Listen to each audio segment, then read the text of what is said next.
chair of the Global Black Caucus. And I'm Adrienne. I lead our caucus's Get Out the Vote team. Welcome to the Power to the People podcast. 2025, and we're in our season of opposition.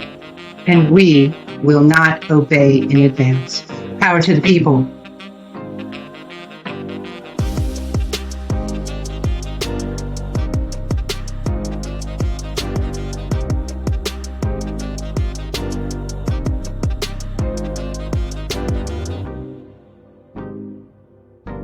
Welcome, everyone, for this very special event that Good Trouble goes on.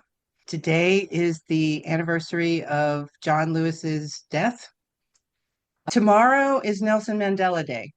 We have great leaders who have shown us how to resist and how to move forward. So I would like to begin with a small tribute to John Lewis and his life. Was something deep down within me, moving me, that I could no longer be satisfied, go along with an evil system.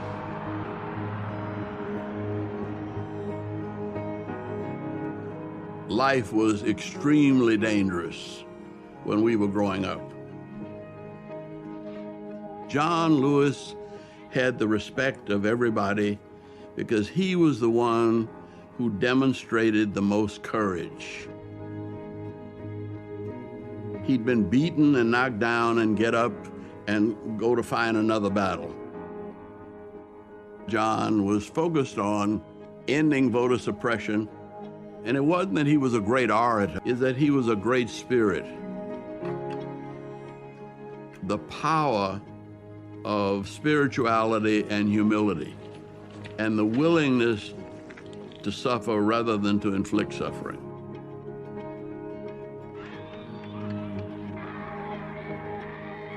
One of the things that John has taught us is that, yeah, you may have to sacrifice, but if you're sacrificing for a cause, something bigger than you, and you really believe in it, then you will have people following you. If we do not get meaningful legislation out of this Congress, we will march through the South, through the streets of Jackson, through the streets of Danville, through the streets of Cambridge, through the streets of Birmingham.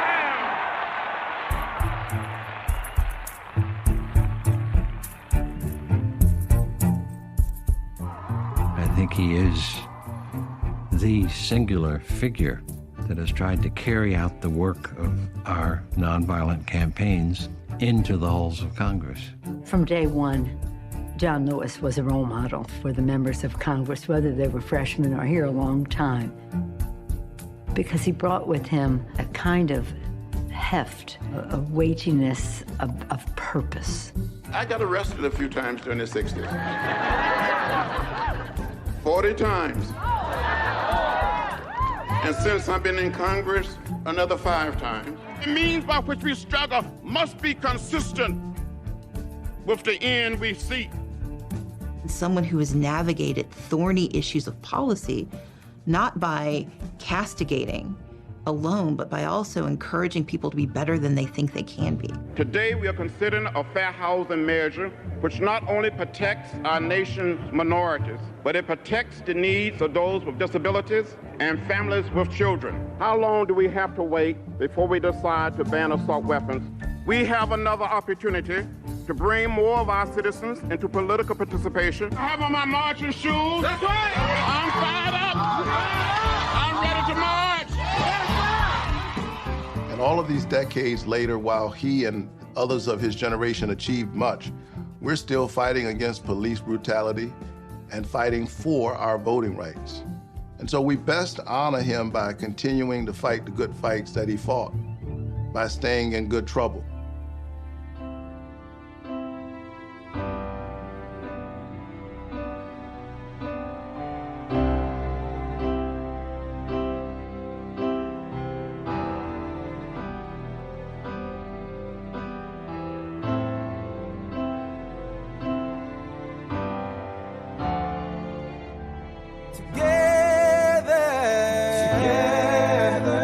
Through the thunder and the rain, together. pain.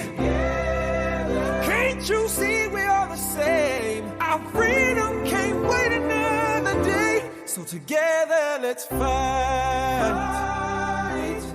Fight for what's right. No matter how long or how dark the night. We will create a beloved community. We will redeem the soul of America. As a nation and as a people, we will get there. Climb to the mountain top, and one day we'll win together.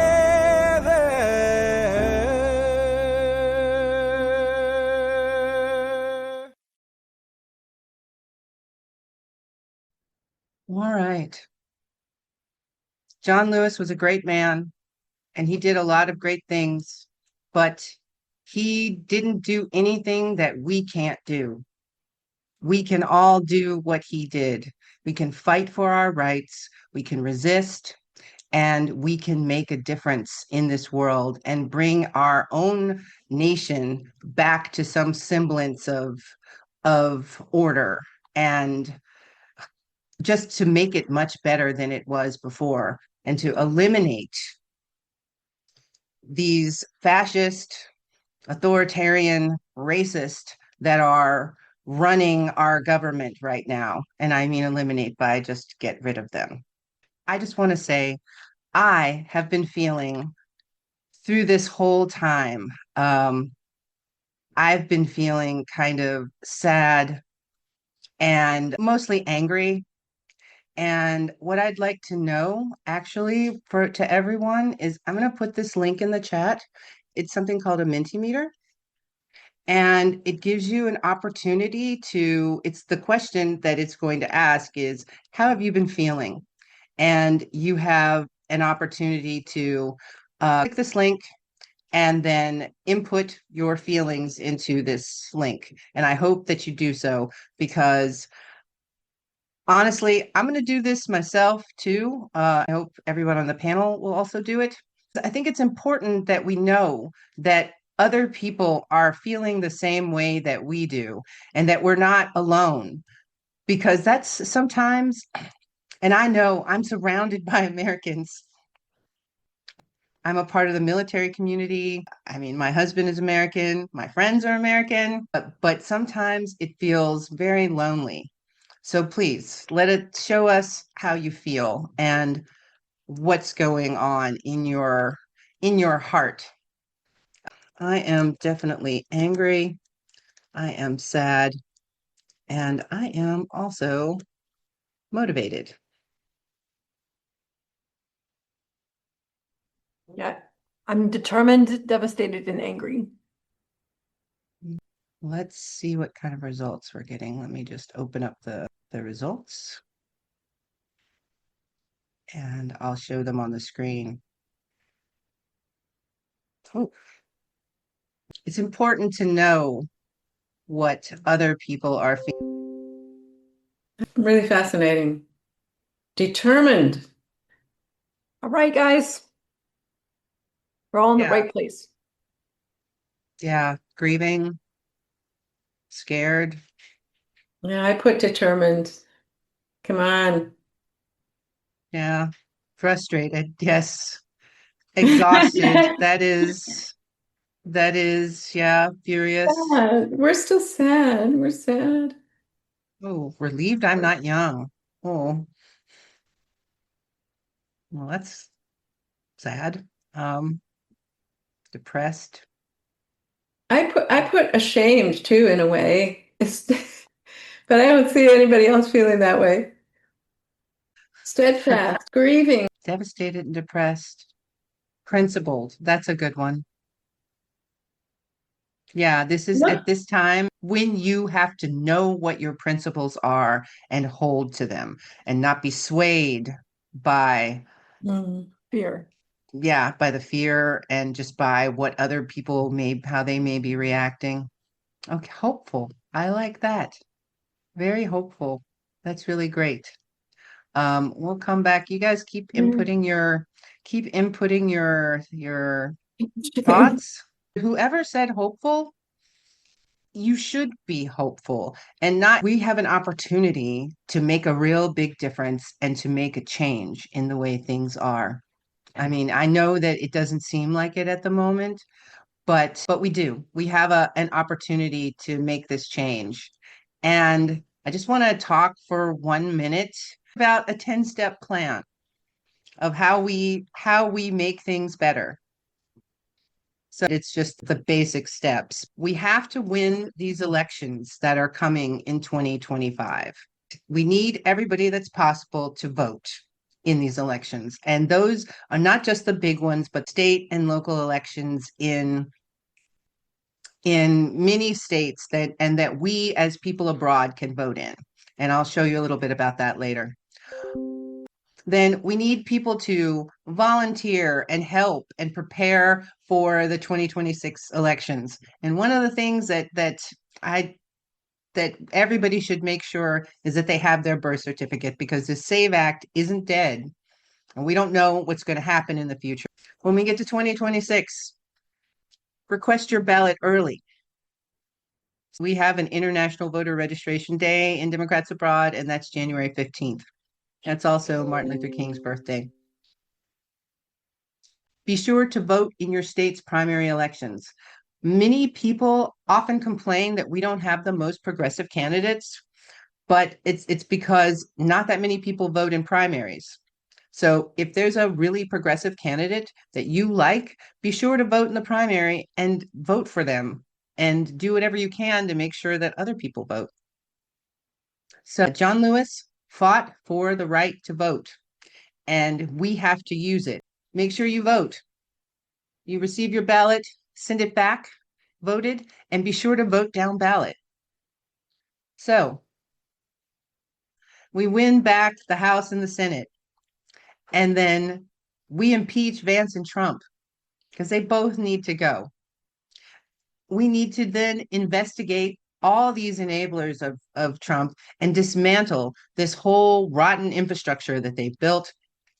And we need to take our ideas and make them real and not be bound by what people think is possible or politically possible, because a lot of things are happening right now that seemed impossible, but they're happening. So we can make some good things that are possible happen without having to hold back. Things have to be better for everyone, not just for certain individuals. We've got New Jersey and Virginia on November 4th. They've had their primaries, so it's really important that if you vote or know people in the state, to make sure they vote.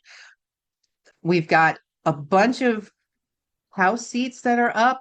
Virginia has a special election that's on September 9th for the 11th district. Arizona, that was Raul Grijalva's old seat, and his daughter just won the primary yesterday. Yep. And Arizona 7, that's September 23rd.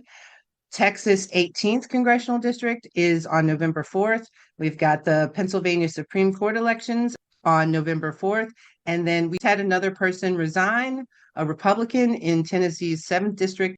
And Angela, can I say something about how useful and great it is to vote this year? Because when you are voting in elections this year, there's so few people who are participating. Your vote carries a ton of weight. And these elections are really impactful because voter election rules are made at the state level. So when we are voting for our state legislators and we're voting for open races, you are able to vote in good people who can support your vote. It's really important, and it'll have so much more weight than what in these regular general elections where more people are voting. Yes, that's true. That's true. I'm just going to put the link for VFA. Don't take any chances this year. Use the correct federal postcard application form, because that's specifically for people that live outside of the United States, and they can't deny you a ballot. These are all the states where you can vote in state and local elections. And that's a lot. And a lot of these states have elections for county elections and city elections for mayor and city council. But it's really important that if you can vote in those elections, that you go ahead and request your ballot and vote in them. A lot of our cities are run by Democratic leaders, and we need to keep that firewall going. It's very, very important. So please, if you vote in one of these states, please go ahead and request your ballot. Voting down ballot means a lot of people will just vote the top of the ticket, like in a presidential year, they'll vote for the president, or maybe they'll vote for the senator or something like this. But there are state positions like whatever their version of the House of Representatives or the state Senate is, or the mayor, or the county commissioner, or the sheriff's department, or other things. John Lewis got his butt kicked all the time so that people could vote, and we need to do it for sure. David Pepper is going to join us in a few minutes, and he's going to give us some more information about things that we can do. And before he joins, can we talk about what Democrats Abroad is doing from a voter protection point of view?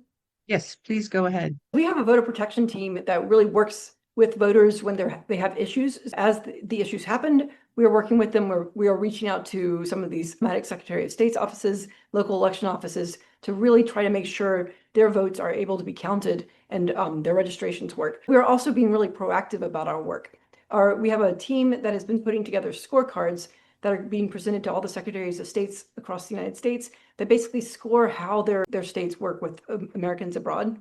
And this is a really great way to help even states that are democratically run improve their processes. We also we really pay attention to legislation that is coming into effect and make sure we are pushing back against the unforeseen consequences. And we are also involved in litigation. We work with, for example, Democracy Docket. We worked with them on the North Carolina challenge. We work with them in other areas as well. There's an issue coming up in Arizona that we're talking with them about. So these are all areas of how we help protect your vote, our votes. And it's something really important to do because, as you guys know, voter suppression is one of the key things that the Republicans run with. They just increased their voter suppression tactics every year since 2018. And so that we have to really pay attention to it. Well, welcome, David. Thank you. So glad that you're here. David Pepper is a lawyer, a writer, a political activist, adjunct professor, and former chair of the Ohio Democratic Party from 2015 to 2021. While he was the chair of the Ohio Democratic Party, he was engaged in numerous battles and extensive litigation over voter suppression, election laws in the Buckeye State, as well as reform efforts to enhance voting and end gerrymandering. David Pepper is the author of Laboratories of Autocracy, a wake-up call from behind the lines, and that book came out in 2021, and Saving Democracy, a user's manual for everyday Americans. Both of these books address the sustained attacks on American democracy with a special focus on the often overlooked state level, and lays out steps for citizens to take to push back. So welcome, David. Thank you. I hope I didn't leave you on pins and needles by showing up right at 12:31. Sorry about that. It's okay. Well, I'm so glad to be with you. Democrats Abroad is one of my favorite organizations. I love what you do. It's so important. And I think potentially because you're in other places and oftentimes probably fielding all the questions about what's happening in America, you maybe feel the pain of some of what's happening more directly because everyone in the countries you're living in is asking you about it, and it's probably hard to explain. So I really am glad to be with you. And the only thing I love to do is figure out how to do all these in person. I want to travel around the world and talk to you all, not just do it on Zoom.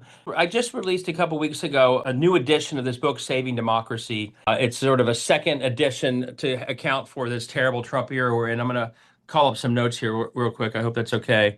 I start off this book by walking through, and I hope this is sort of fitting for this group. I got a letter after, and I think people will still feel this way, especially after what the Supreme Court's done, after that terrible budget bill. A letter from a woman who actually does a lot of international law work and international democracy work. And her letter really was asking me, I'm going to find it real quick and read excerpts from it real quick. This was someone who, like you and me, is on the front lines of this stuff. This is someone who's teaches it. And here's what she wrote me, and I just want to spend a little time telling you how I responded, and my hope is it's relevant here. Here's what she wrote me shortly after the election. Hi, David. I am in a state of deep sadness, but more than that, fear. I think the Trump guys are totalitarians, even madmen. I've never felt anything like this before. It's like the end of the world as we have known it. I've always been in favor of, well, let me go through this. I'm shocked that Dems seem to be all about moving on. I don't see the future. I'm terrified. I think they want us to die. I mean, how else to understand RFK Jr. having any role? And then she said, do we think we'll even have future elections? Tell me, she asked, are you frightened? I'm trying to find a reason to feel safe or protected, but this feels more like a war than an election. All my best to you, and thanks for everything you tried to do.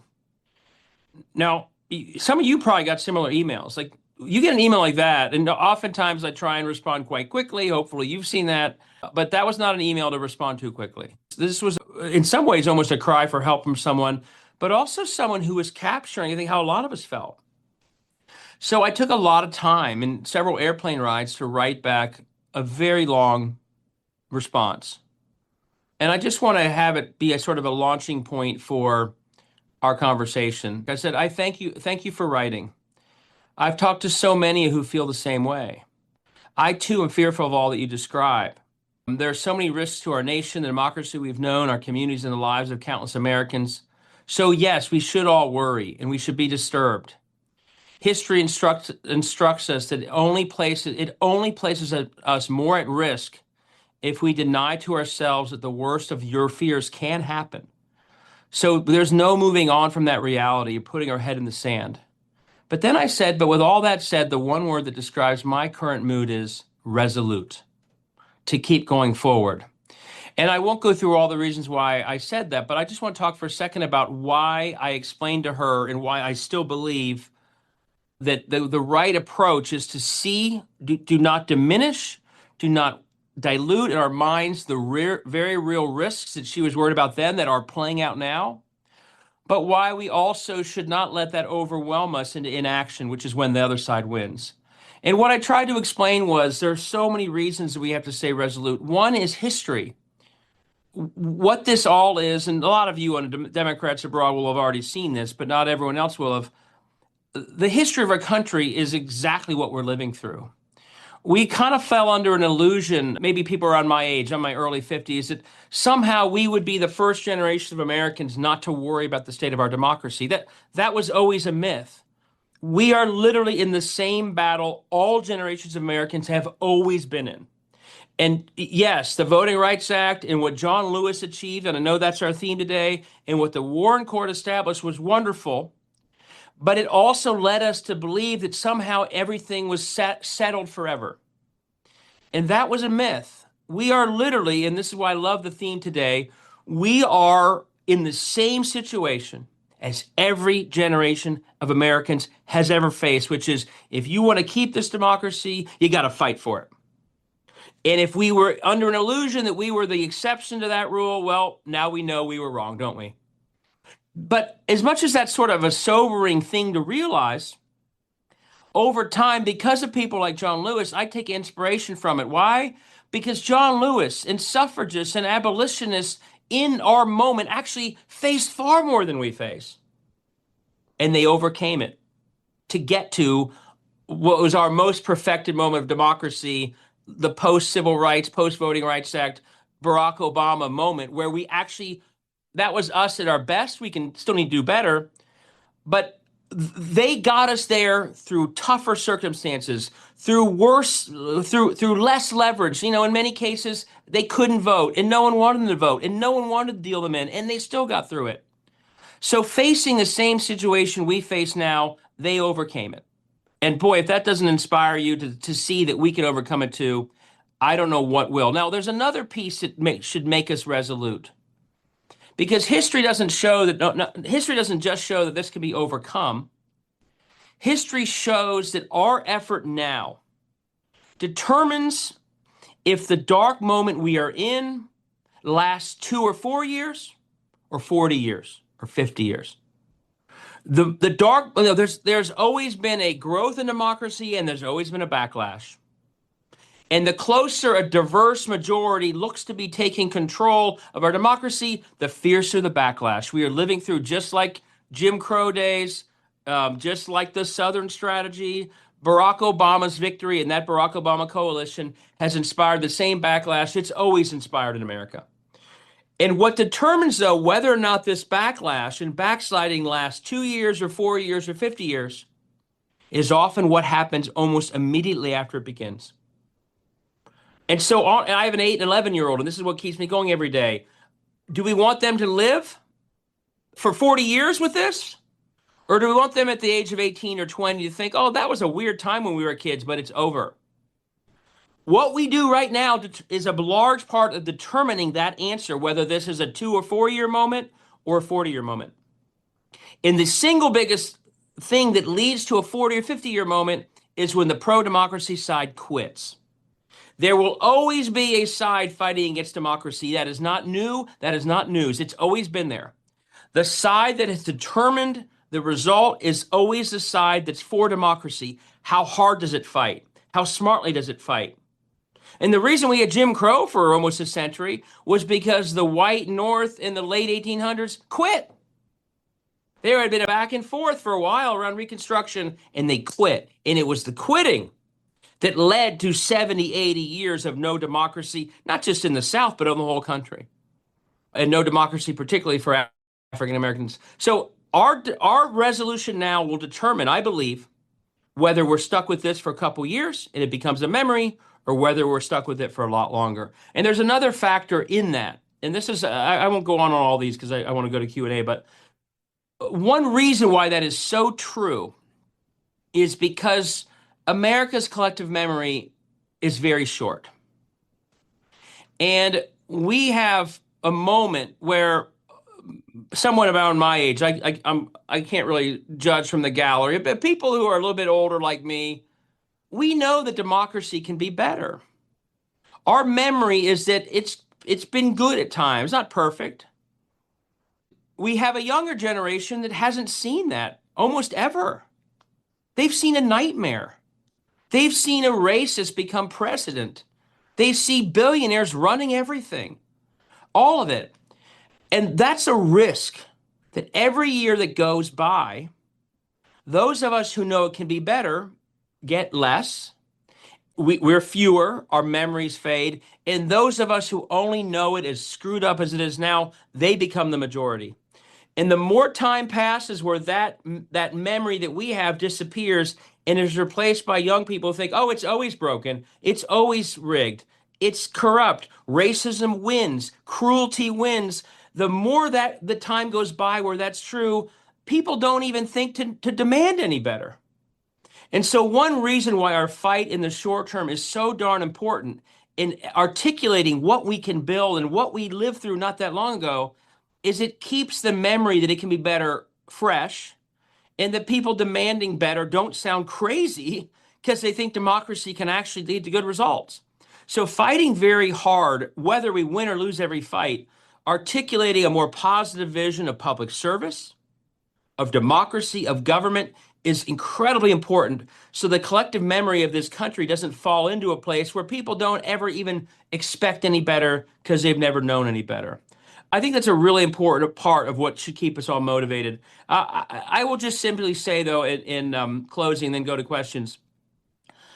We have a huge opportunity right in front of us, and I won't go through all the details of what I wrote. And this book, Saving Democracy, the new one, tries to walk through all the things we can do like you are doing. But the good news about the fact that we have to act fast and that we can fix this collective memory problem quickly and that we can stop 40 or 50 years of darkness and make it very short is that I think the next couple years also will present huge opportunities. It was blatantly obvious that Donald Trump was going to overreach. I wrote that in November. It's clearly happening. The oligarchs running our country is horrible politics for them. Donald Trump in his first term at least pretended he was the billionaire who cared about everybody else. They've stopped even pretending. At the inauguration, it was all billionaires in the front row. They put Musk in charge of the government, for God's sakes. They're giving out things to, Bezos and Zucker. I mean, it's all billionaire run. That's terrible politics for them. And this bill that just passed is a complete overreach on Medicaid cuts and on all of it. Even immigration and the deportation, horrible stuff, is an overreach. They're even underwater then. So the good news is that they have overreached, they will overreach, and that's the opportunity. The other good news is the midterm is the chance to come back. One of the things that very much frustrates me is, and this is why I wrote these books, we too often have, and I know this is somewhat of a challenge for Democrats abroad in particular, we too often, and one reason we got in this mess, is we lost sight that democracy is shaped through state level politics. That's where it can be protected, and that's where it is most suppressed when they are doing it. Gerrymandering, voter suppression. But we also know that in a midterm, and by the way, another thing, if you go back over 30 years, the party in power, the party out of power, has always come back in one specific way. I'm not dreaming about the presidential election 4 years from that moment. Working really hard at the state level in the next midterm and doing it in more places than you typically think you should go. Howard Dean did it through the 50-state strategy. Look what happened.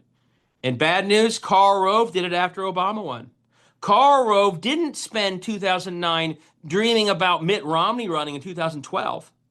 He went to bat for state-level races, including in states where they had just lost, and he said, we're going to win this thing back by channeling the Tea Party energy and putting it to work to serve state house wins all over the country. And it worked. They won Michigan. They won Ohio. They won Pennsylvania. They gerrymandered. They suppressed. We've been living with it ever since.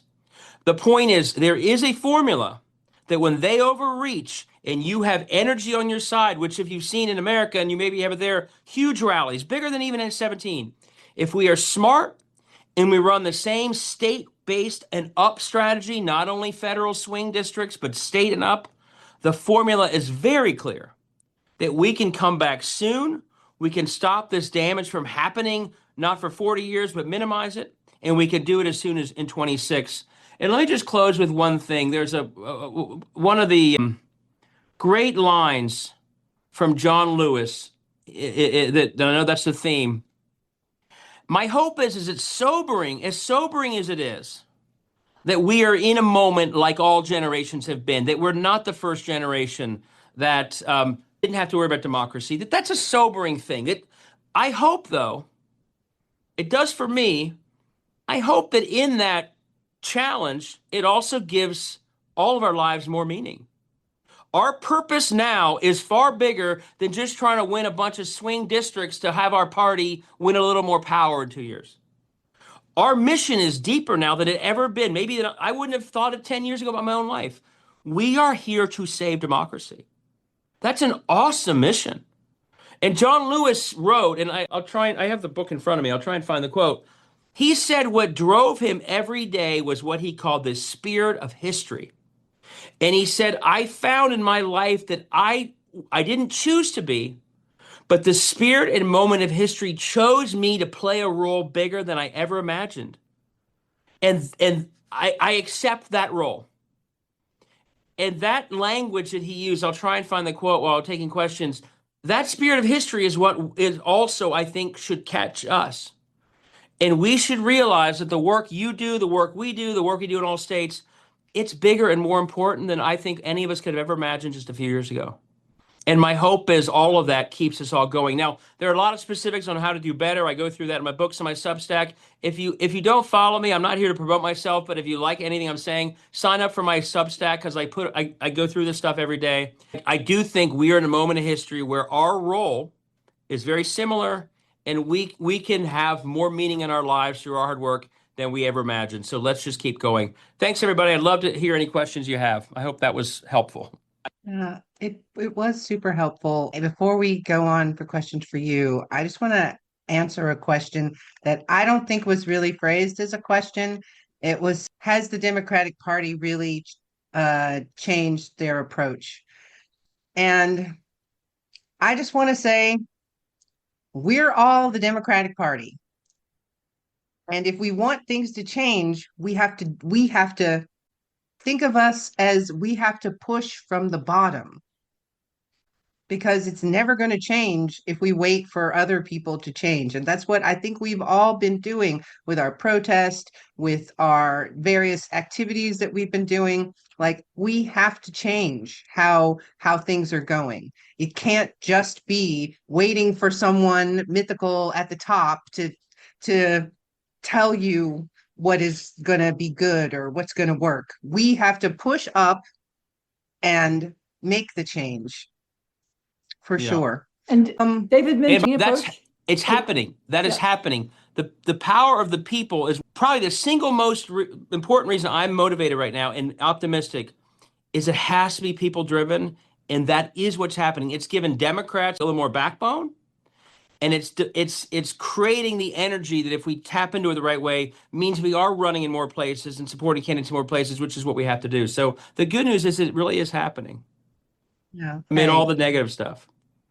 Yeah, it is happening. Things are happening. It's not going to stop everything at once. It's just too slow. That's all for me. It's just too slow, and I'm sure that's the way it is. So if you have a question, please write it in the Q&A box. We have a couple of questions here. So Joanne asks, how do you think our party can visibly coalesce with and incorporate the passion and determination of the movement of the people, like Indivisible, Move On, ACLU, which is what is giving us all hope and stealing our resolve?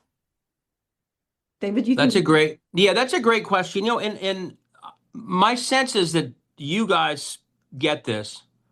But when I was chair of the Ohio Democratic Party, I literally had to do training sessions with county chairs about how to work with the new Indivisible groups, because they sort of saw them as a threat. Like, oh, well, volunteers are going to their meetings and not my meetings. I'm like, I don't care where they're going.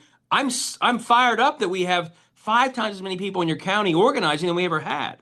So I do think it does take an open mind that gets us out of just thinking about sort of establishment party politics and see all of this energy. And I think this is happening. There was a sort of a hesitation in the first month or two, I think, of these rallies that have been so wonderful.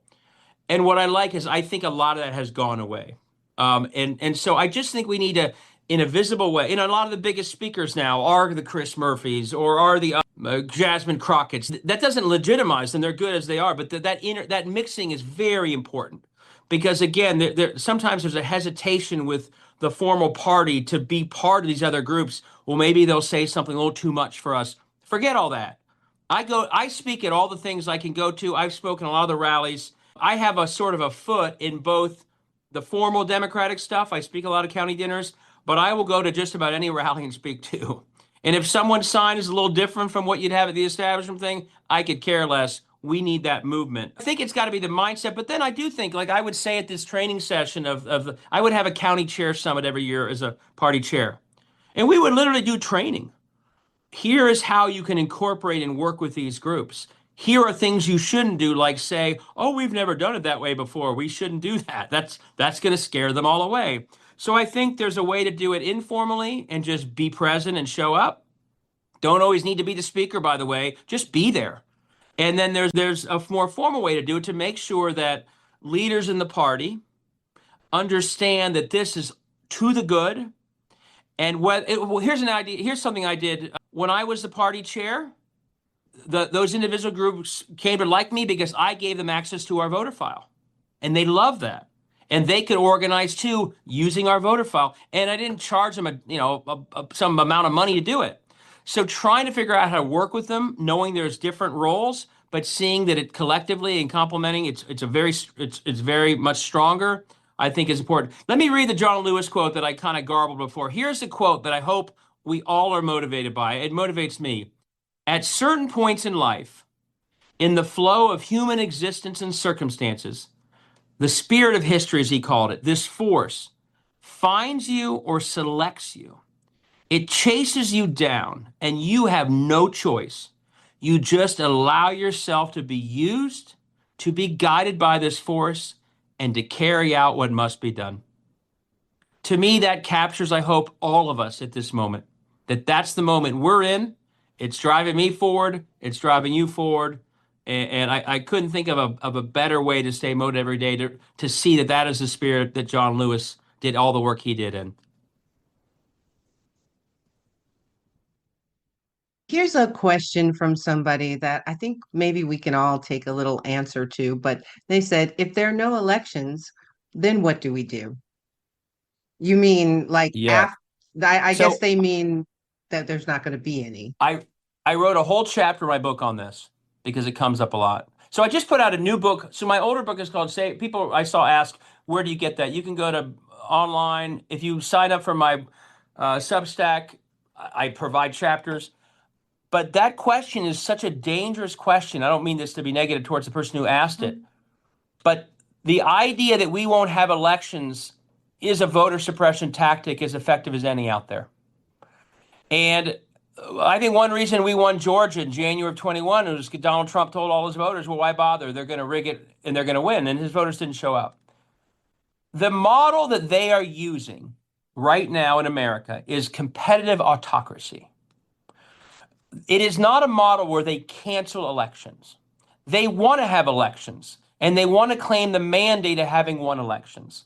So I believe it. I could be wrong, but I believe that if you follow closely, they are following the Orban style of having elections, but doing everything in their power to make those elections most easy to win for them. That's why they gerrymander. That's why they suppress.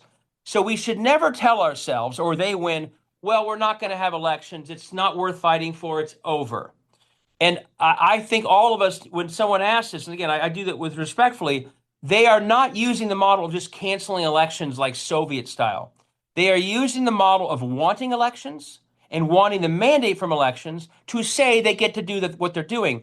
But the trick is they want to make those elections as complicated for us as possible.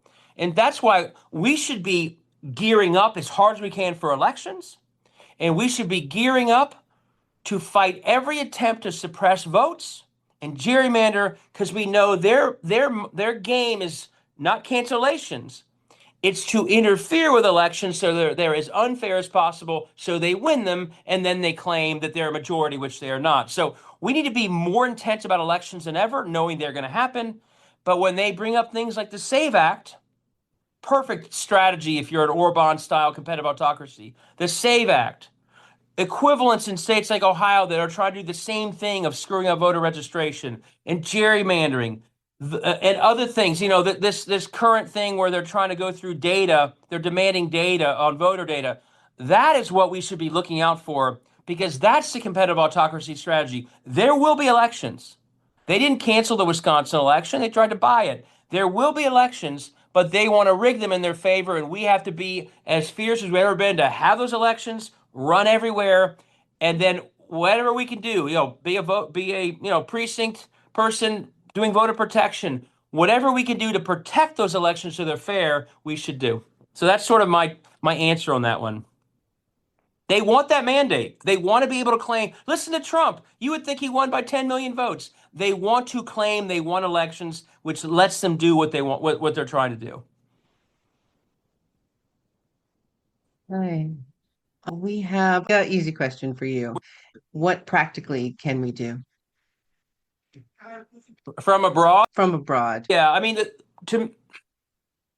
you guys are obviously the experts, but and by the way, Ken Martin gets this as well. But the more we can, and I think this is harder from abroad, but the more we can get out of the mindset that everything is about the big federal races, as if that's determining democracy. And the more you all are back with your state teams in your state saying, hey, are we going to do what Anderson Clayton did and run in almost every district, or aren't we? Are we going to let half these people go uncontested, or aren't we? In the 26th election, do we have 20 volunteers for the person not running the district we think they're pretty much going to win, but running the district that no one's ever helped anyone run in before? I think the more we can all say that democracy starts at the state level, and not only in the states that are most obviously blue, and we are losing because they have seen this for a long time and we haven't. The more we can all back within our states do that. And Karen Lee is on here. Every month I have a meeting with some Democrats abroad on it, of a group called Blue Ohio. And by the way, if you're interested in this, it's called blueohio.org. Check it out. Blue Ohio is my effort to get a bunch of people in Ohio and beyond to put money in to help state house candidates running in the worst districts in Ohio. Because if we don't help them, no one's running, and then half these people are uncontested, and that lets them get away with doing the worst things. So if you go to bluehow.org, we have the same model in Missouri and Tennessee. It's my effort to try and get Ohio to start seeing that running more broadly is important and focusing on the state house is important. So one thing I think and this is work that comes long before we know who's going to run for president. One of the things, I'll close with this, and then you guys can tell me this, I know ad nauseum. The other thing is channel the energy of the rallies. And to the extent you say this, great. And I love Chris Murphy. I love Jasmine Crockett and AO. They're all amazing. Some will run for president. But nothing drives me more nuts than we have these massive rallies in red counties or red states. And the main story that comes out is, oh, that person gave a great speech. Maybe they too should run for president. Or they raised so much money. That's amazing. The power of the crowds is the people. And in those crowds are the candidates for state rep and school board we need far sooner than the next presidential race. And in that crowd are hundreds or thousands of people that could volunteer for those races. And so every piece of energy we are seeing, be it online, be it in person, be it through the states you're working with, help us all think, channel that energy like Karl Rove did and like Howard Dean did into more near-term, broader grassroots energy, so we're running in more places and the people running have a much bigger army behind them than feeling like no one helps them because they're running in a tough part of a red state. So those are just some of the thoughts that I would give. And I think it's a little harder abroad, but you guys have more energy than most of the state parties. So I know you can figure out how to do all that, even though you're a lot farther away. All right. Thank you so much, David. The Ohio team will always be in touch with you. So thank you so much for coming today and making this a very good event. We feel so much more positive now, don't we? More hopeful. And great to see you, David. Thank you, everybody. Thank you. When you have your next international convention in person, you don't have to pay. I'll be there. I'd love to meet you guys all in person if you ever do those. So good to see you on Zoom, but I look forward to that as well. All right. I'll Thanks so invite much myself. for coming. All right. Yeah, Thanks, we will everybody. invite you. Thank you. Okay. Take care. Take care. Keep doing everything you're doing. Yeah. See ya. If we did, Check out his Substack. He's got a lot of really practical things that people can do to make a difference. And one of the things that you can always do, and we're going to talk about that with Julia in a second about our resistance activities, consider volunteering at your country committee level, at the regional level, at the global level. We have how many caucuses? 12, 14 caucuses, something like that people can volunteer in, because we have to get ready for 2026. And we have to get ready. And if we're not ready, the idea that we're not having an elections is like a thought stopper. It tries to put you in inaction. But doesn't matter. We're going to have those elections and we're going to win because we are going to win for sure. So we'll talk a little bit more about that now. But I would like to introduce our next speaker, Julia Bryant. She leads our DA Resist, the Democrats Abroad Global Resistance Program, for mobilizing members to push back against rising authoritarianism and Republican extremism. Based in Prague, Czech Republic, she is the chair of DA Czech Republic, and she works across the organization to support both local and global actions. Julia has served as the international chair of Democrats Abroad from 2017 to 2021 and is currently a DNC member.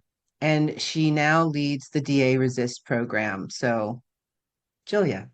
Well, hi, everybody, and thank you, Angela. It's always so hard to come after David Pepper, I have to say. But the great thing about David is he's extremely energizing, and I get to kind of help expand the answer that he was giving to the question about what can we do abroad?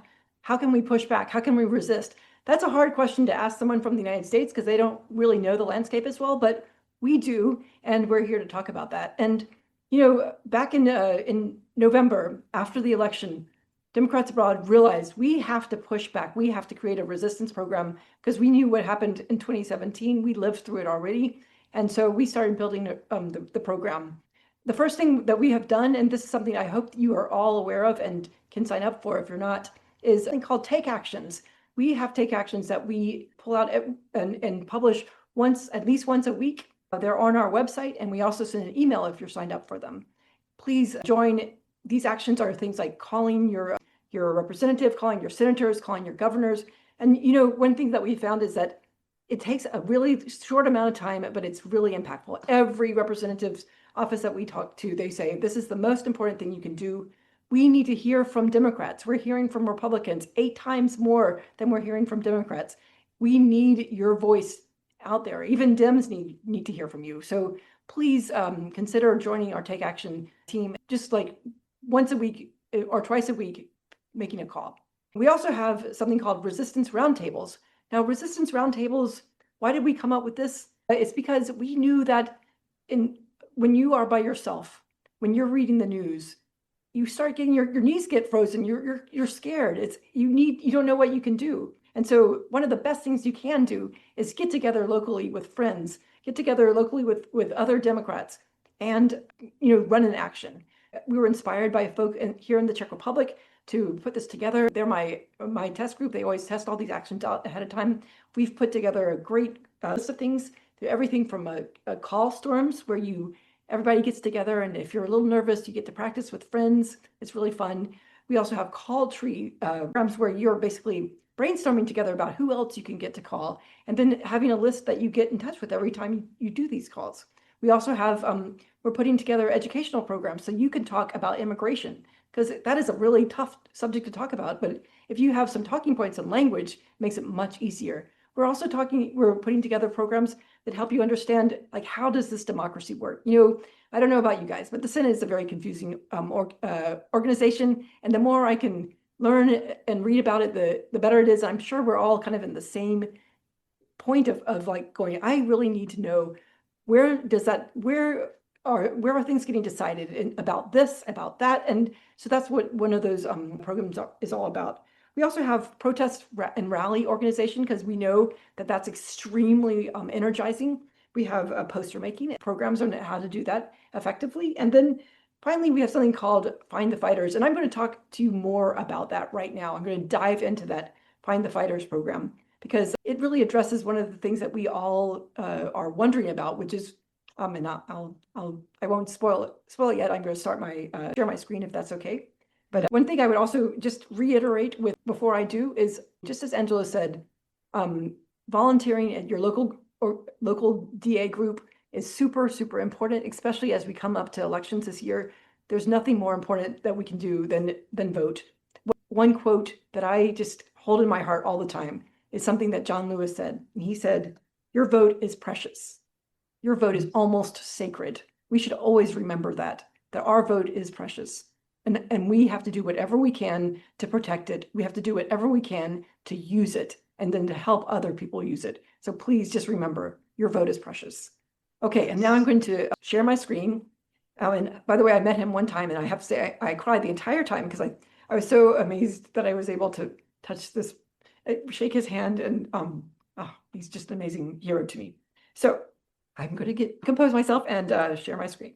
This presentation is called Find the Fighters. I started calling it Find the Helpers because I love Mr. Rogers, but I think the times really call for Find the Fighters.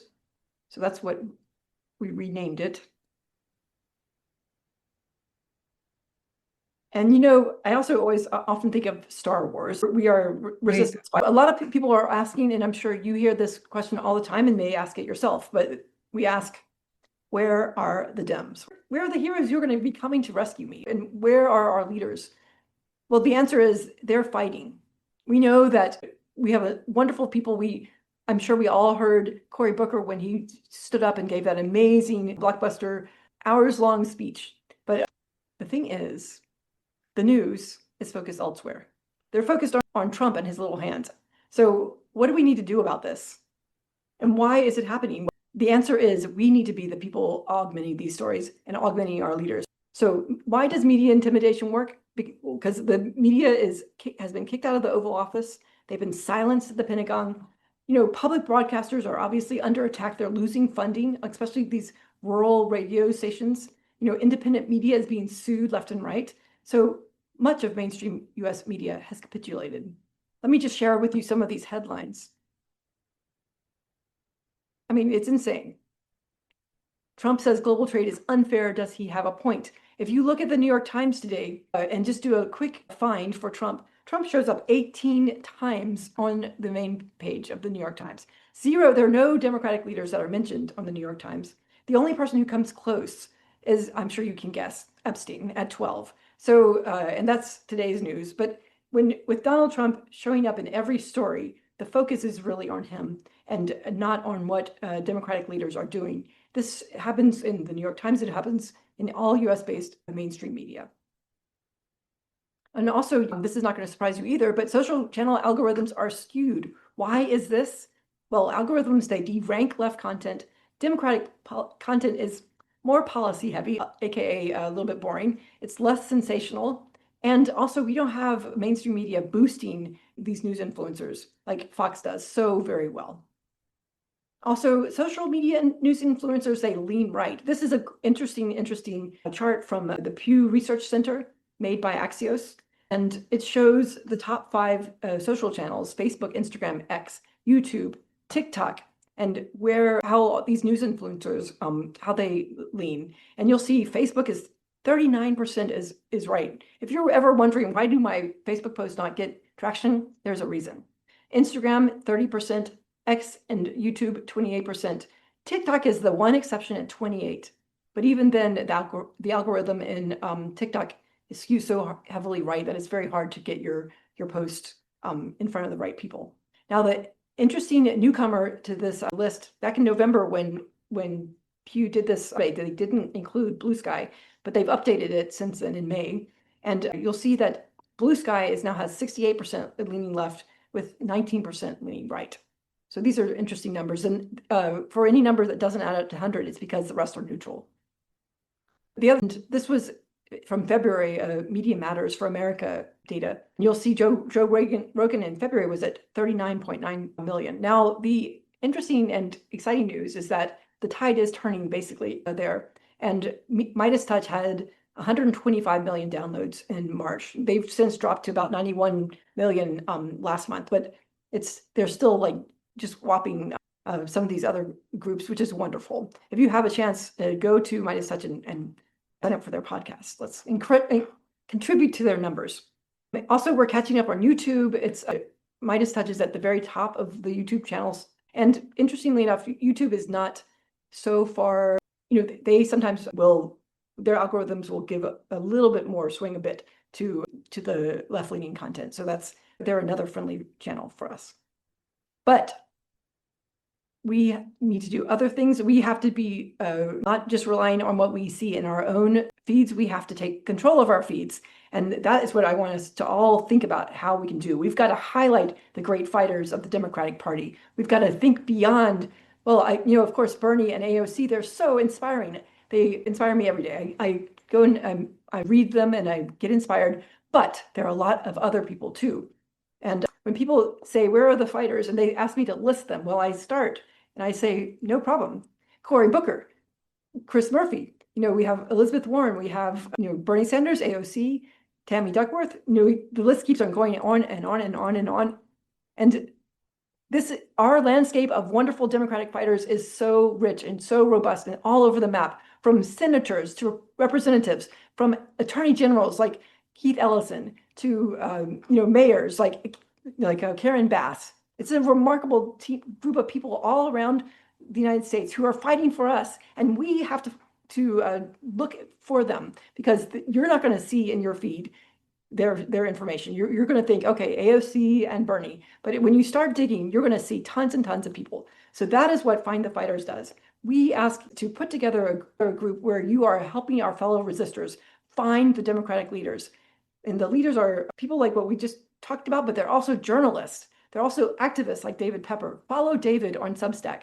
Heather Cox Richardson, Scott Dworkin. There's just wonderful, wonderful list of people that you can follow and then promote them. Because It's not enough just to follow them. We need to be sharing. We are our own media channels, each one of us, just like David's talking about. We have to stand up and get into the fight. We have to build advocacy and attention locally and around the world. So that's my ask to you guys. I have some links here that are great resources to get started. I don't know if you want to take any questions. I do. I'd love to take questions. What do you do if your local resistance roundtable is full? Oh, we start another one. I mean, look, hey, resistance roundtables are all about, it's your friends, you can make your own group, reach out to your friends and you can have something online. We are having our own very own resistance roundtable right now, guys. It doesn't have to be just in person. It is fun in person. You get to drink some nice coffee or maybe a cocktail or something, but it's also wonderful to be online and to be able to reach out to people and feel the energy that is actually raised by conversation. How exactly would my local group, couple of friends, how would I go about starting one of those little roundtables? Think who you'd like to invite. Actually, if you go to our Resistance Roundtable page, it talks about what you need to do to get started, like how to, even has some sample emails that you can send out as invitations. Because we know, basically, I'm always all about lifting and getting over the administrative humps that one has. We have sample emails, we have all these things all spelled out for you so you don't have to do too much of the work.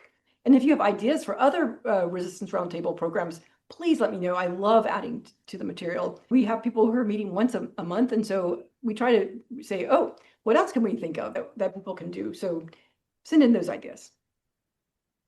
Yeah, definitely. Send in your ideas. We're going to try to find every American in Germany. Germany has a lot of Americans in it, and they have clubs, and there's all sorts of organizations and all sorts of things that if you just poke around or ask people. I found out that there was an Ivy League club in Germany that I didn't realize was there before. And so, yes, if you find your U.S. citizens, find out where they are. If you're in a country with a country committee, contact your country committee and let them know, hey, there's a bunch of Americans here. I would be great if we can get in touch with them or something like this. And don't wait. Don't wait until 3 months before the election. Start now. That's right. That's a really important thing because you can't just walk up to somebody and say, hey, don't you want to vote? I mean, you need to build community ahead of time. So that is a great thing to do right now. Thank you, Angela, for highlighting that. I see another important question I'd like to share from Beverly. Will DA share so they can be invited to a roundtable? How does it work? That's a great question. We have really strict GDPR, and we have to follow GDPR. So we can't share that information, but we can send emails to people in certain groups, so in certain regions to invite people. But it's not possible because of GDPR and the privacy policy that we assure our members of, that we cannot share information that way. What about getting in touch with your local chapter chair? And the chapter chair could put out the newsletter and get in touch with Anne if you want to join her roundtable. Exactly. Yes. Okay. Malika had a question for you. How to highlight and amplify messaging? Yeah. That is a great question. Okay. And so my first advice is, I know Facebook can be easier, but it's not going to get very far. So I really recommend amplifying your messages on Blue Sky, because at Blue Sky, you can reach a lot of Dems that way and people who might not have heard about what's happening. You can also amplify your messages by writing in the comments. One thing I really love to do, so instead for really nasty Republicans, we recommend not calling people who are not your representative and not your senators, but go to their social channels and write in their social channels about the horrible things they're doing. And it doesn't matter if you're their constituent. It really highlights, and it's a great way to bomb them with these messages and get a lot of your friends to do that too. Actually, it's a wonderful action I recommend taking.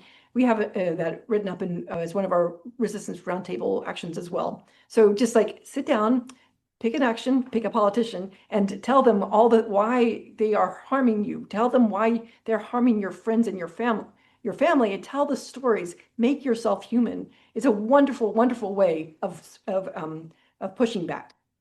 And it's something we can do abroad. Okay, I just want to answer this one other question. The person says, I'm struggling with social media because I don't want to support Facebook, Instagram, X, and Blue Sky. what is another way to get out the word without supporting these mega Well, billionaires? Blue Sky is not a mega billionaire site that I know of, but so I think that's pretty okay. It's true about Facebook and Instagram and X, of course. So don't, but don't, I wouldn't, you don't need to do that, but like, can look into Blue Sky. I think it's more, it's not as bad as the other ones. Well, I would also suggest, it's a little bit old fashioned, but you know, you could email your friends and family about this information, or you could send them a message on whatever messaging platform you use, to whatever groups you're in, to let people know about this. There's 1,000 ways, death at 1,000 pecks or something like that. We're just pecking away. It's true. Sending a letter to the local newspaper news organization where you're from, where you vote, is really great. And we have a program as part of Resistance Roundtable that helps you do that. So I recommend that. Letters to the editor. Just like Angela said, getting in touch. You know, that's why we have that call tree program where you're sitting there and you're brainstorming, who can I speak to? And so, and what can I talk to them about? And just like Angela said, this is a great way to avoid the social media, ping them on, pick up the phone and talk to them about it and ask them to make other calls too. I want to introduce our next set of guests. We are honored today to have Indivisible Abroad. They are people that you should know because we need to go at this at all angles. So I just want to introduce Mary Van Thorpe and Lindsay Brock and Michelle Carlson. They're all from Indivisible Abroad. Hi, I'm Michelle. And I'm with Good Trouble in Florence, Italy, but I vote in Minnesota. I'm just going to quickly introduce a new campaign we're starting that we're calling Pop-Up Protests, because this movement is meant to be more individual, driven by a person's desire to make some daily or weekly trouble rather than the big events that everybody attends. The concept is very simple. Make small act of defiance a part of your daily or weekly routine. There's lots of ways to do that, and we trust that people can come up with these ideas on their own, but just as ways to remind other Americans, but also the citizens of the countries that we all live in, that not every American is MAGA. And that is to show up consistently and show up with joy and hope. We are offering expats a guide to personal protest through daily or weekly events that fit the location where you live. So specifically, because Florence is a tourist destination, the majority of Americans who are here are not permanent residents. They're temporary residents, they're students, or they are tourists. And so the idea is to take your daily or weekly coffee and turn it into a tiny protest. We've created a publicity packet with PDFs for tabletoppers and handouts with QR codes for our own social media areas, but also resources like how to vote from abroad.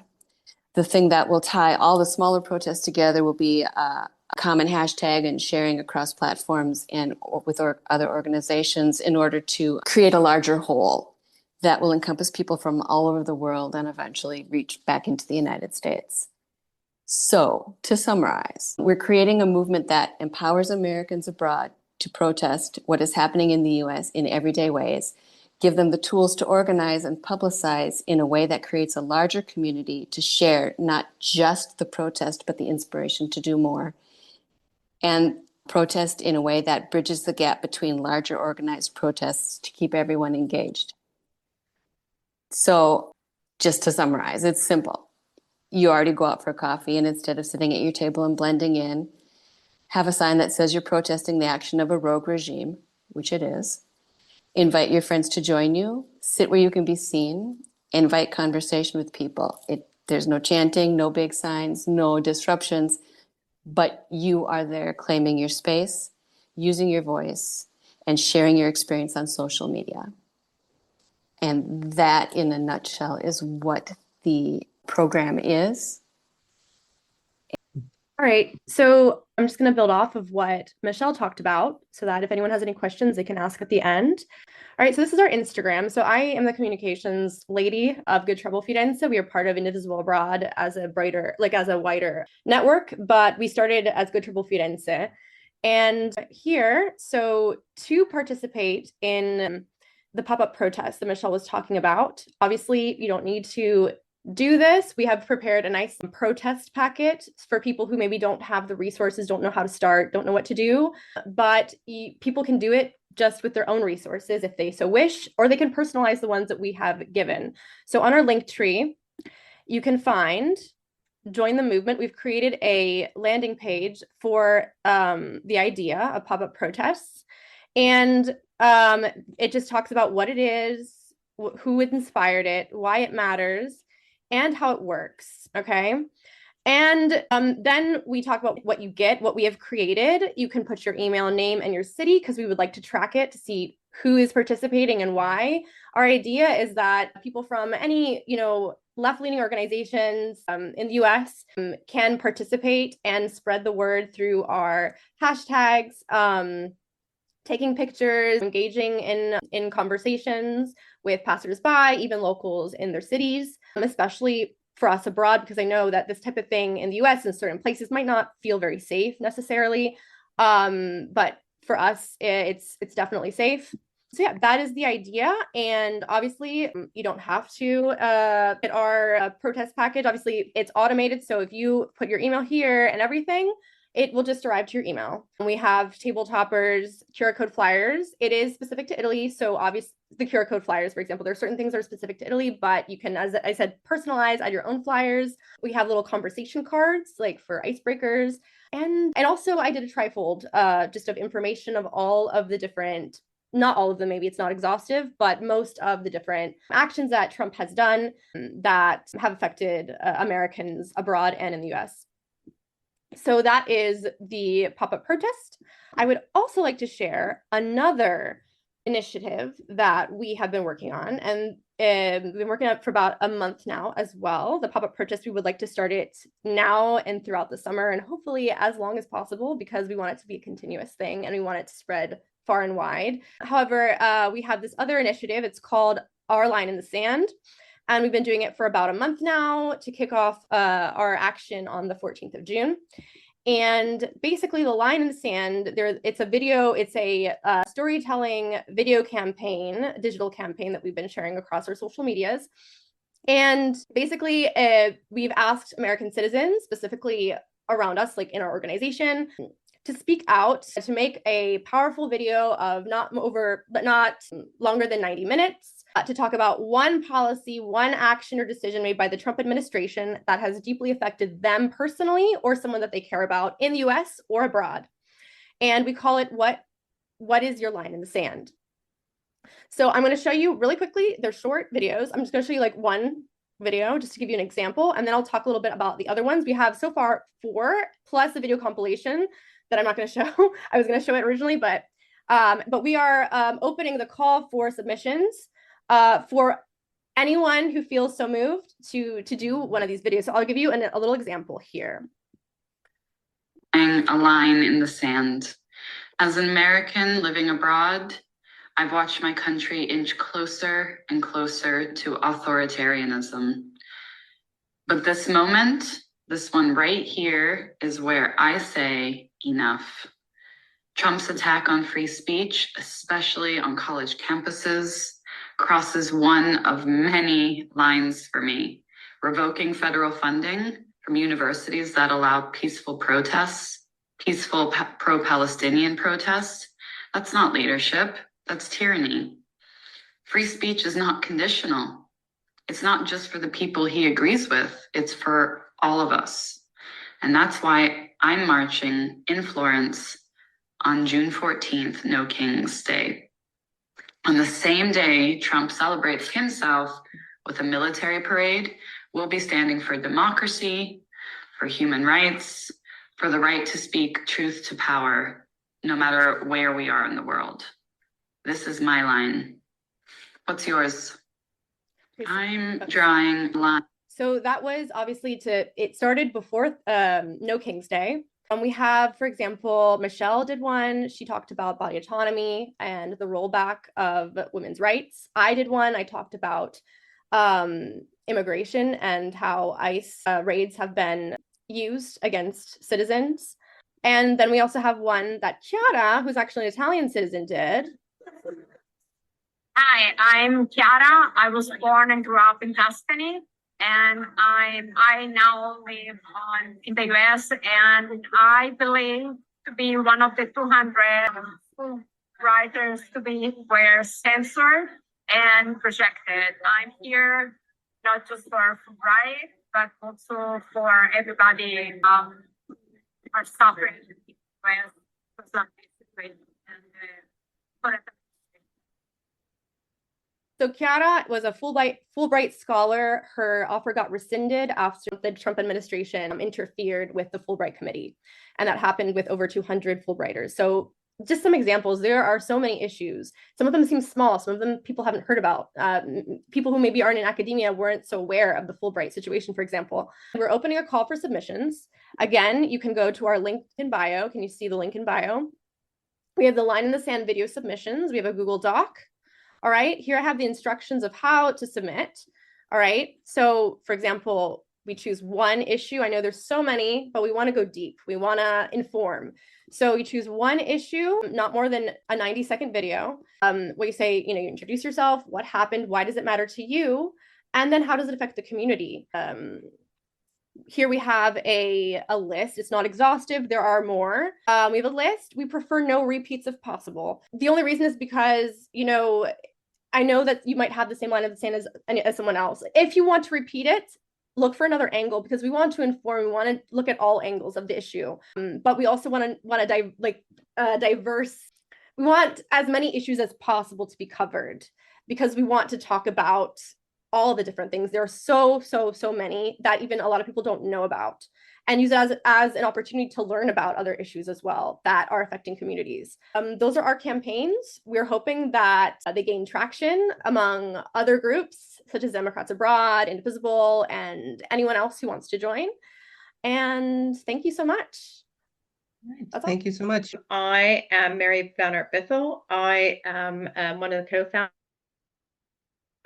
Thank you very much for asking us to join you today. It's been absolutely fascinating. So I think I don't have to tell you that, the US, from abroad, we're seeing the 20 lessons from history from Timothy Snyder's On Tyranny play out. It's playing out in real time. And there are effective people, but there is apparently, that does not appear to be a effective, so active sort of unified opposition to what we're seeing, which is the descent into authoritarianism. Decades of civil and human rights, the fight for civil and human rights have been eroded in a systematic way by the Republicans, and it has driven a lot of us to look to see what role we can play in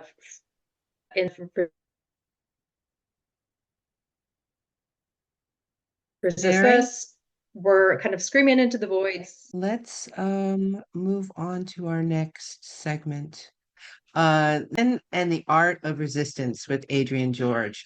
Adrienne George is the author of Wellness on the Weekly, 52 Fun Prompts for Mindfulness, Movement, and a Whole Lot Less Stress. She is a mindfulness activist, and she was the Democratic National Committee member for Democrats Abroad from 2016 to 2024.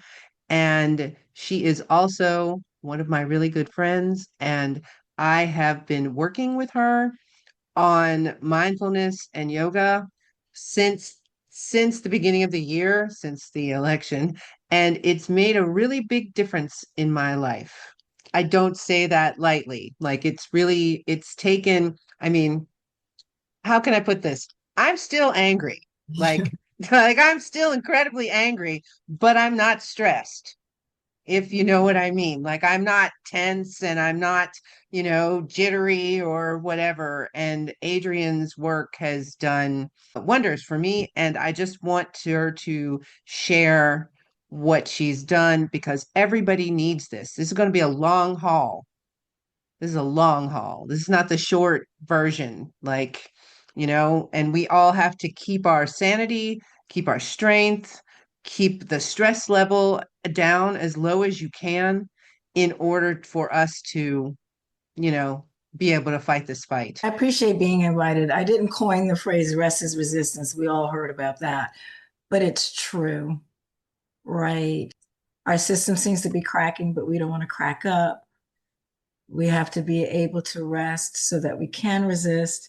Consider this like a 15, 20-minute pause. We're here because of Representative John Lewis, right? Doing some good trouble. But I just love those 3 images of him. So resistance is a practice, right? It's a practice. It's something that you have to practice. We do it. So is rest. Rest is underrated, but we need rest so we can be kind and relaxed with Zen energy, even in chaos. We heard the word Zen a lot. What is it? It comes from the Japanese school, Mahayana Buddhism, and it emphasizes the value of meditation and intuition over any particular religion. So today we honor John Lewis not only through action, but through the art of rest as resistance. We're going to do some things. As I say, we have to practice. It's a mindfulness practice, which means I have to work on it every day. We're going to practice. We're going to do a grounding breath work, tapping and affirmations, journaling and reflection, a little silent reset, and then number 5, the grassroots stretch, which I'm dedicating in advance to Ken Sherman, former Democrats Abroad, international chair, vice chair, and DNC member, and a mentor of mine. Now, I'm purposely doing this from my dining room table because you can do it from your office chair. I'm in regular clothes. You don't have to be in anything particular. You just have to say, okay, I'm taking a pause. So let's get going with the breath work. I love this picture. You've probably seen it already today of our favorite president, at least mine, giving one of our favorite reps a Medal of Honor. And this is a quote from John Lewis. Ours is not the struggle of one day, 1 week, or 1 year. It's the struggle of a lifetime. And each generation must do its part. So with that in mind, you can decide if you want to sit down or stand up. We will stand up at the end, or you can do that from a chair too. There's no way that you have to do it, but just be here. So we're going to do a breathing exercise. Life energy breathing exercise. It's called 4-7-8 breath. And by that means it's a 3-part breath. You're going to inhale for your count of 4. Everyone's lung capacity is different, so I'm not going to tap it out. This isn't synchronized swimming. Inhale for your count of 4. Hold your breath for 7 counts. And exhale for 8 counts. It may be easier to exhale if you purse your lips like fish lips, or as if you were inhaling or using a straw. It can help you empty your lungs. So feet flat on the floor. If you're seated, back in your chair. Relax your shoulders. You can close your eyes or lower your gaze. If you're wearing glasses, I'm going to have to put them back on to read, but take them off for maybe a moment.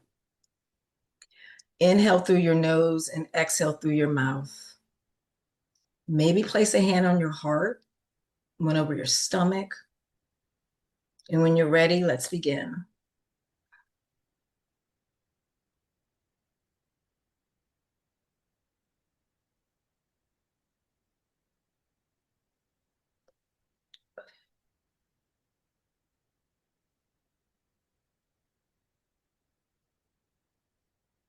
That's 1 round. Let's do 3 more rounds.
Do another if your body is calling for it. If that feels complete, come back to your beautiful natural breath.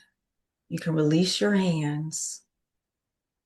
Notice if you feel anything maybe coming down a notch, came down a notch. This is something that you can do at any time, in the car, in the grocery store line, in a meeting, before you have to have a hard conversation.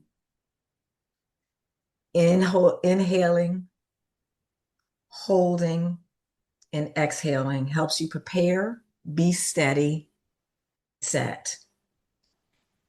Emotional freedom technique, and it's just tapping. We're going to use our hands to touch spaces on our body to release stress and tension.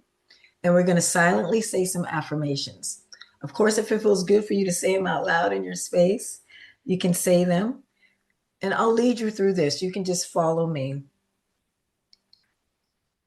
We're going to start over our eyebrows. And our affirmation is rest is resistance. Keep breathing while you do this. Rest is resistance. No wrong way to do this, whether you started on the outer edge and came in or in and out. I've used 3 fingers.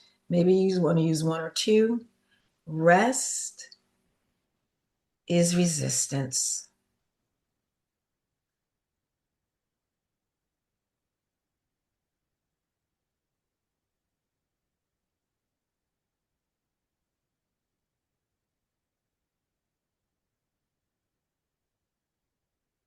The second part, we're going to tap on the side of the eye. Don't be giving me the side eye, but we're going to tap. I use 1 finger here again. 2 feels good. 3, you decide. We're going to do both. You may want to do both at the same time, but the side of your eye. And our affirmation here is, I breathe, I feel, I rise. Don't forget to keep breathing. I feel, I breathe, I rise.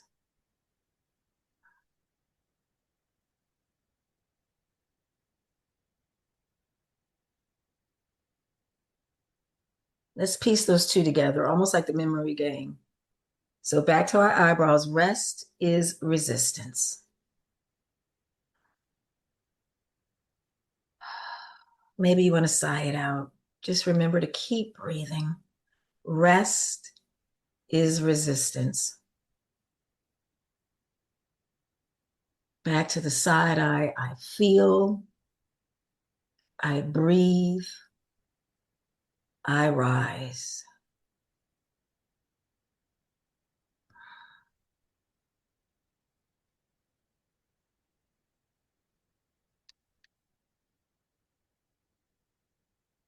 We've got 3 more places to tap. The next is under the eye. I do recommend you use your ring finger for this. This body is worth rest. This body is worth rest.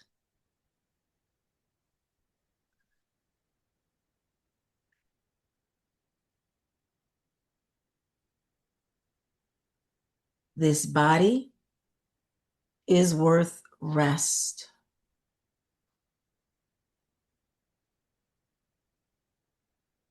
So if we go back to the eyebrows, see if we can piece it together. Rest is resistance.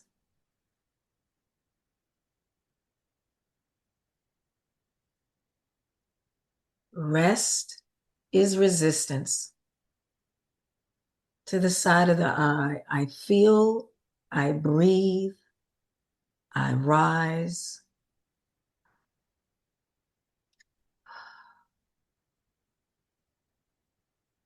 I feel, I breathe, I rise.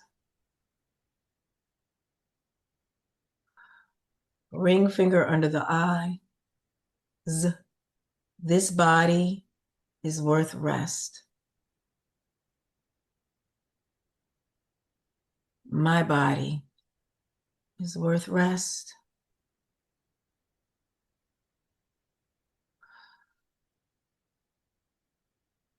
That's important to remember because we come from a society that makes us feel as if we're not doing something, if we're not producing something, that we don't have any worth. That's so not true. Rest is our natural state. To our collarbones, my breath is my power. My breath is my power.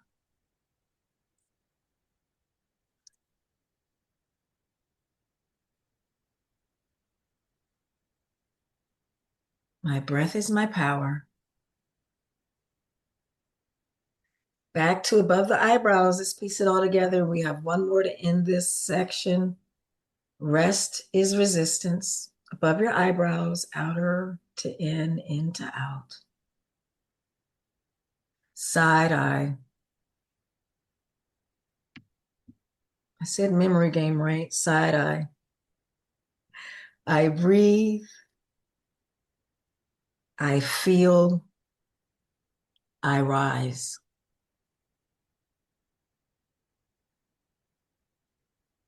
Ring finger for under the eye. This body is worthy of rest. My body is worthy of rest. Back to our collarbones. My breath is my power. My breath is my power.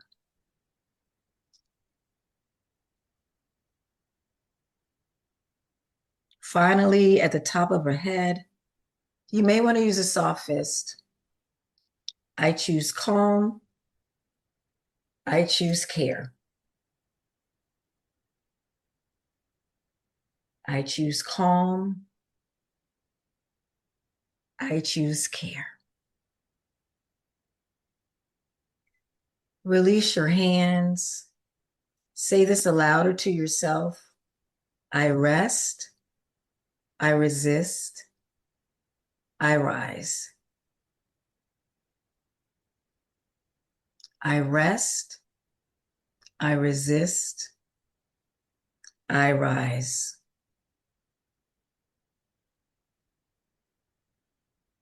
You've got 3 more things to do. The next is a journaling and a reflection. You don't need to grab your journal, just a piece of paper. Maybe you have a journal, a notebook. You can just reflect on this.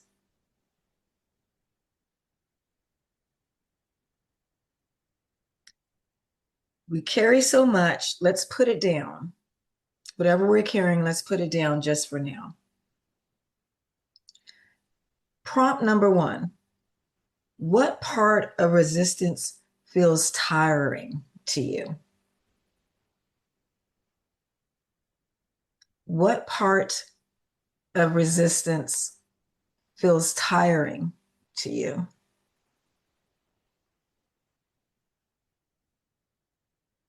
Anyone want to share anything in the chat? Feel free. Write it down or just think about it. I'm looking for my pen myself. What part of the resistance feels tiring to you? Other people's apathy, Caitlin said, very tiring. Yeah, there's another person that says not being listened to. Not being listened to, very tiring. I agree. We hear you, but I know what you mean. And the apathy can be so frustrating. Number 2, our second and last prompt. Trying to get through the MAGA family. Oh, yeah. That's tiring. Bless you for trying. Taking in the news, you know what? I can't do it like I used to. So yeah, taking in the news, very tiring. Try not to start your day with it, right? But we want to know what's going on. But try not to let it be that the first thing you feed your body with. Number 2, you're asking yourself this. I'm asking you, where do you need rest? Not more pressure. Where do you need rest? My bra strap is bugging me. Not more pressure. Where do you need rest and not more pressure?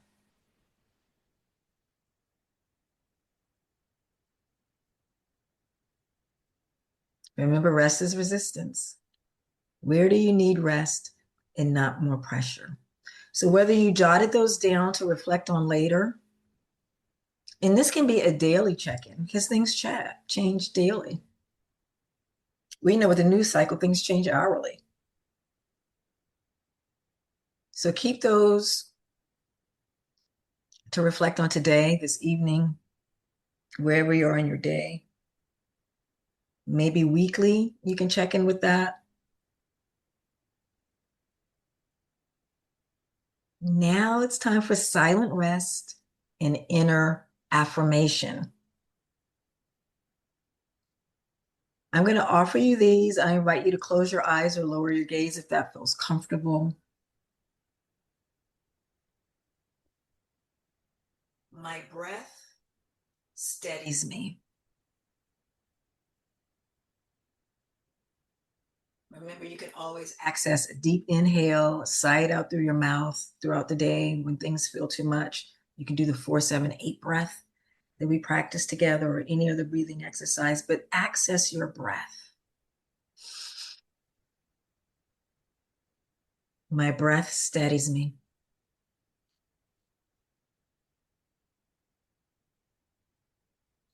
Second affirmation, my body is enough.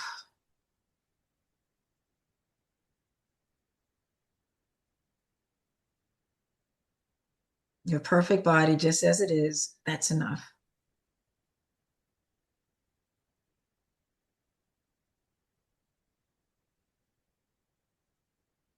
Number 3, I don't need to earn rest. I don't need to earn rest.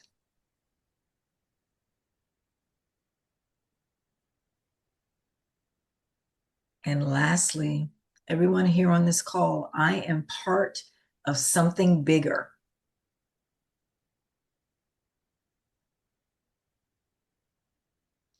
I am part of something bigger.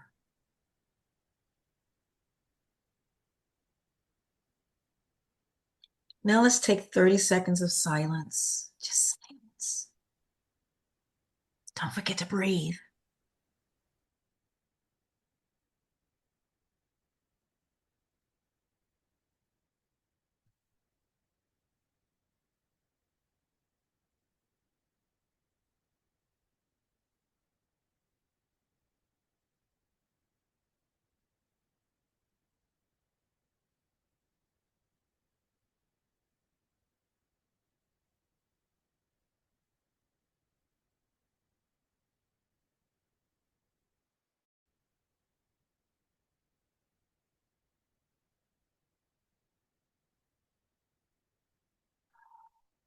Sigh it out.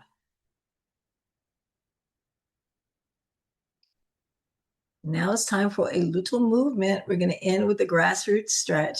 You can stay seated. I'm going to stand up. I'm going to try to stand up. Feel free to stay seated.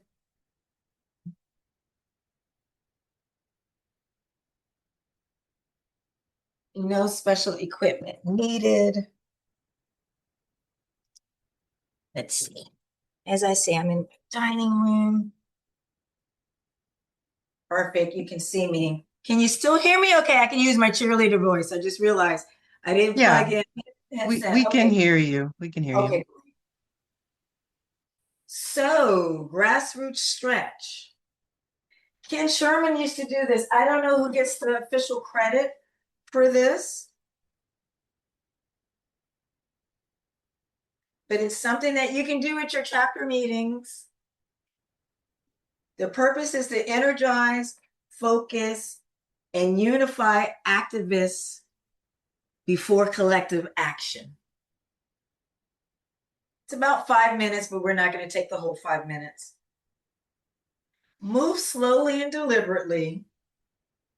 And as I give you an affirmation along with the movement, repeat it silently or out loud. If you were doing this with a group at your chapter meeting or something, you all can say it out loud together. Stand tall with your feet hip width apart, or if you're seated, make sure your feet are grounded to the floor.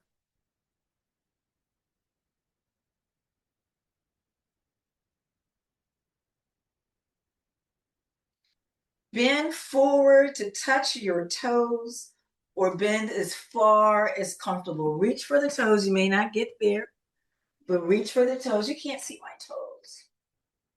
But just reach. Relax your head and neck.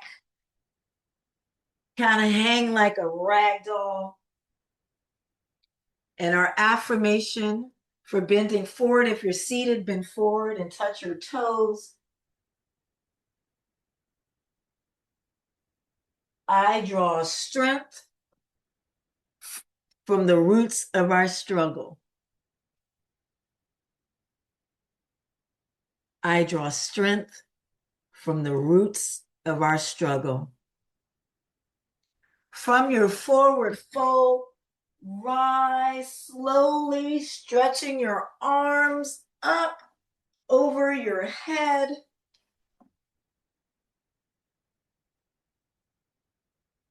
I reach for justice with open hands. I reach for justice with open hands.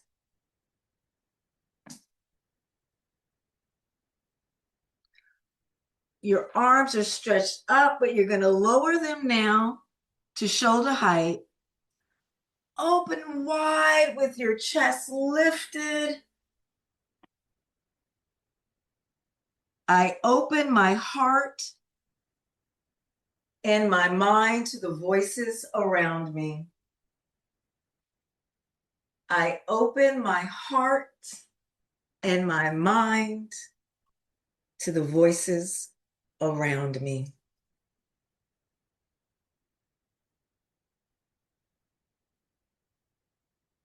With your hands on your hips, whether you're standing or seated, feel your feet firmly on the ground.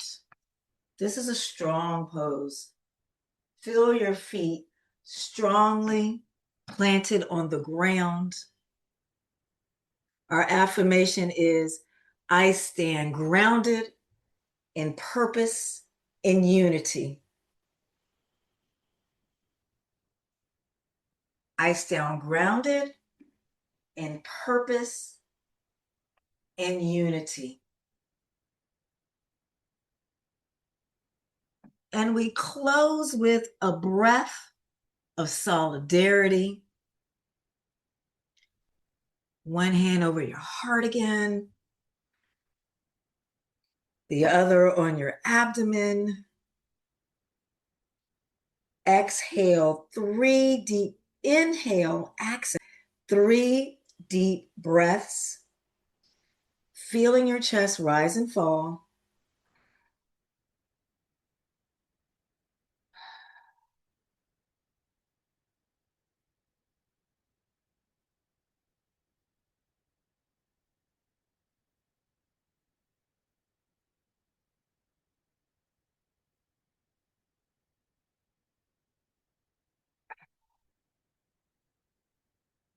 With each breath, I inhale courage and I exhale fear.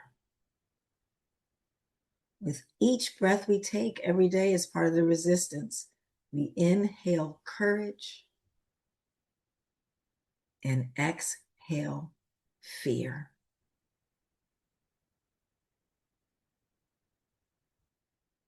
Thank you for resting. Thank you for resisting. If anybody would like a copy of the Grassroots Stretch for their chapter let Angela know, and I'd be happy to get it to you. Keep making good trouble. Thank you so much, Adrienne. Thank you so much. I know a lot of people think stuff like this is a little bit woo, but it works. It works. It really does. We have to use the powers that we have to keep ourselves in good shape, because this is a long, honestly, it's only been 6 months, but how many years does it feel like it's been? I have Adrienne's book too, and I use it all the time. It really does help. It truly helps. Yes. Bless you, Anne. Thank you. Yes, it does. I just want to remind everybody that, yes, there are things that you can do. We've talked about a lot of things. We've talked about defending democracy and our resistance roundtables. And we've talked about amplifying things on social media and the indivisible Your Line in the Sand program, all these things. I'll gather up all these links and be sure to share them with everybody. We've talked about the need to volunteer, and there's volunteer opportunities at every level of Democrats Abroad. You can volunteer with your local chapter. You can volunteer with your country committee. You can volunteer if you don't have a country committee, you can volunteer at the regional non-CC level. There are things to do. You can volunteer with our caucuses. You can volunteer with some of our teams. We have a comms team, we have data teams, we have we have state teams, we have every possible, and there's a link for volunteering. And I know people don't like this, but if you can't do any of that, can't volunteer, which, I mean, that is highly possible. Sometimes people are super busy. You can always make a donation and to help the fight, because it's going to be a big fight from the day that Trump was elected until the day that he's at The Hague or wherever we'll send him. It's going to be a big fight. I'm personally looking forward to some sort of Nuremberg style trial. Yeah, for sure. But there are so many things that everybody can do. But you got to also take care of yourself, because if you don't, I don't even want to think about what will happen if you don't take care of yourself. Thank you all so much for coming, and let's continue to make good trouble, because these fascists are bound to lose. Yes. They always do.